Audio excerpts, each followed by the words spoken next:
I want to thank Street Positive, everyone else who had anything to do with this, especially the selection committee, and to my wife, my daughter, my son-in-law who accompanied me, as well as my co-workers, Fran and Carlita. They know I won't say the word, but they know I'm weird. But they decided to come hang out with me, so I'll tell you something about them. But you know, this is an exciting event. I came to the event out here in UCR a few years ago, and also in San Bernardino. One thing I took from all these meetings is that there's a difference between mental health issues and mental illness. Mm-hmm. And for me, I've experienced quite a lot in the last 20 years. And my short little bio just gives you a brief glimpse of who I am and what I've been through. There's a time when I felt like I was nobody. I was nobody, I was useless, I was worthless. I was a horrible man, horrible father, horrible person. Why am I still here? Is life worth living? And when you look at me on the outside, you might say, well, why does he say this? But mental health and mental illness doesn't really show on the outside many times. I'm depressed. It's all my fault. I deserve what I got. I'm crazy. Nobody cares. No one cares about me, my life, where I've been, what I've done. My friends, my family, they left me for dead. I'm all alone. Everyone hates me. I'm a slave to my situation. And then one day I read the 13th Amendment to the Constitution, and I paraphrase for you where it says that slavery nor involuntary servitude shall exist unless one has been duly convicted in court of law in the United States or any territory under its control. And when I read that, something snapped in my brain.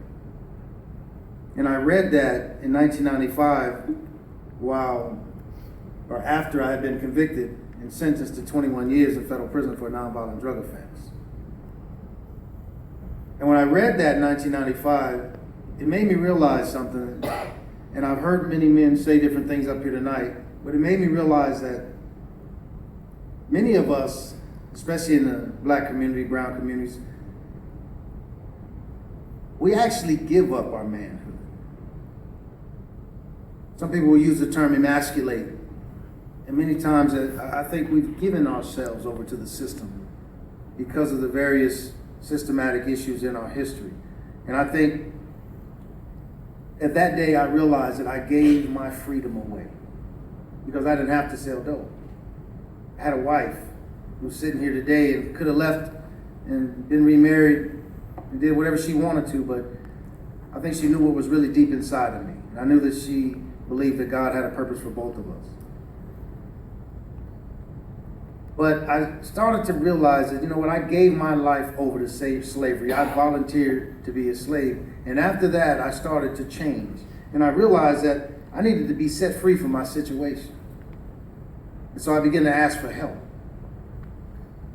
And as a black man, I'll tell you one thing, it was tough to ask anybody for anything. I was used to having it my way. So I always felt like you had to ask me for something. So I was afraid to tell a man that I was depressed. I was afraid to tell someone else that I was hurting. I was afraid to tell someone that this tough guy, this macho man, this guy who today is called a Moxy man, I was afraid to let somebody know the pain that I was really going through. The pain of leaving my children. And I have a daughter right here who is now married and who's working on her master's degree. And I look at her and I remember when she was just a little baby when I left. And she didn't know where I was at. But I look at her today, and when I got my master's, she told me one thing. She said, "Dad, I'm proud of you." And that broke me down. It made me think that where I've been, what I've been through, and where I'm at today, I am constantly recovering and giving my children